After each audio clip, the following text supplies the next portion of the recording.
My coworker sabotaged my promotion, so I let his own clever plan destroy him. I, a 32-year-old woman, work as a senior analyst at a finance firm. I've always been good at my job, precise, quiet, and very organized. Then came Mark, charming, loud, and obsessed with being noticed. At first, he just took credit for small things like summarizing my reports in meetings and rephrasing my insights like they were his. Annoying, but I let it go. Then the big promotion opened up, and suddenly he got bold. 2 weeks before the decision, my manager called me in. One of my reconciliations had errors.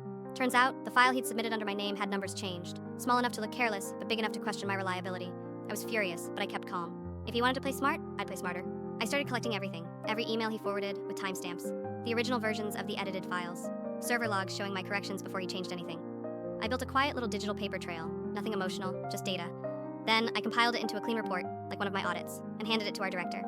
I didn't accuse, I simply said, I noticed some irregularities you may want to review.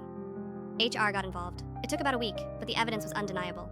The metadata showed he had downloaded my work, renamed the files, and re-uploaded them from his account. 2 coworkers even admitted he'd joked about teaching me a lesson for being too perfect. When HR called us both in, he tried to bluff, said I was framing him. The director just slid my report across the table and said, "We already verified every timestamp." He went pale. They fired him the next morning for falsifying internal documents. 2 weeks later, I got the promotion.